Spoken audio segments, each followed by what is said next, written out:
I can't remember the last time I was so excited for a zombie movie or TV show. Let's talk about it. What is up, Flick fans? Welcome back to my channel. Train to Busan has a sequel. It's called Peninsula. It also has an animated prequel. Quite a few films in this universe, but I was so pumped for this. I was a little bit later to the Train to Busan train. I jumped on board, but it is one of those movies that for me just lived up to all of the hype, and that's a tough thing to do. So I was anticipating this. I need your comments down below if you enjoyed it or if you're looking forward to it. And of course, if you enjoy these reviews and you want to leave this video a thumbs up, that would be awesome. So Peninsula, it takes place 4 years after the zombie outbreak in Train to Busan. The Korean peninsula is devastated, and a former soldier has managed to escape overseas, and he's given a mission to go back when he unexpectedly meets survivors. And again, I was hyped up for this film, even though I was going in hearing a couple of things. I mean, I haven't really looked into the reviews just yet, but I've heard a couple of things from people saying it just doesn't live up to the original. And not to start the review out on a negative note, but I have to agree with a lot of what they've been saying about this movie. One of the beautiful things about the original Train to Busan is the fact that it's this contained story, right? And you're establishing these roles within all of the people involved. You have those who are a bit more selfish when it comes to survival. You have those who are willing to help others. And then you have those who are just kind of caught in the midst of the madness. It was simplistic in nature, but we all understood where most of the characters were coming from, and we gravitated towards them emotionally. Now, there's a lot to gravitate towards emotionally here. Plenty of just hardcore, sad, devastating, emotional moments within this movie. Absolutely. I just didn't resonate with the characters maybe as much as the filmmakers wanted me to, and that could have to do with the fact that it's much more of a grand scale and epic story, and that's really cool, with some awesome zombie moments and some crazy, entertaining action/fight scenes, and all that's good and well, but we see that in most of the zombie movies and TV shows that we're getting. We needed something a bit different here to latch onto. One element that I thought was cool is the fact that this does feel kind of like a Mad Max-esque world.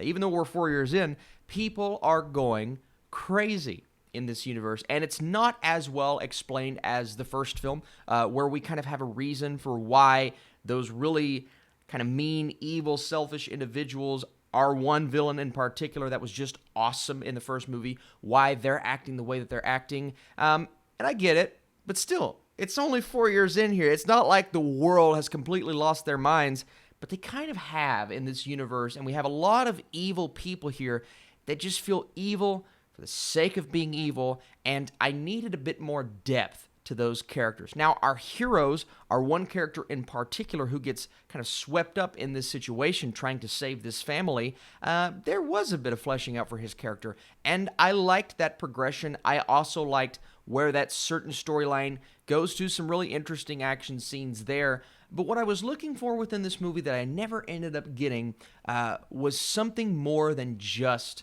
a zombie or a post-apocalyptic action movie. Whereas in the first film, and I hate to make the comparison, right? You want the movie to stand alone, but Train to Busan is just so good, you kind of have to compare.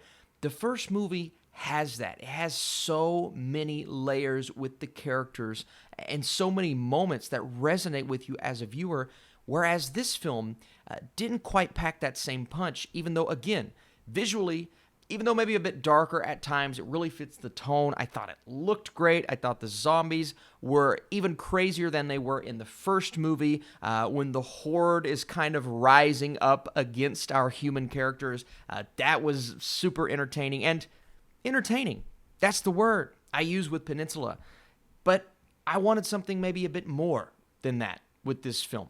So it is a very different sequel, and I appreciate that. But when it comes to drawing those comparisons, in my opinion, it's not a movie that quite lives up to the first, and that's extremely disappointing. So I think it all comes down to what you're looking for in this film. If you just want a zombie action romp with a few really good emotional moments, but maybe you don't care as much as the filmmakers want you to, then I do think you're going to appreciate this film. And again, I've seen some people say that this movie is terrible. I don't think it's terrible. I just think it's a bit of a disappointing sequel. And honestly, the biggest criticism that I have is the fact that the first movie was so good and it surpassed so many expectations that it was trying to fight off the zombie trope that we know nowadays from constant TV shows and movies that just kind of fall into all of those conventional traps. Train to Busan comes out and it's like, oh, we can do something different.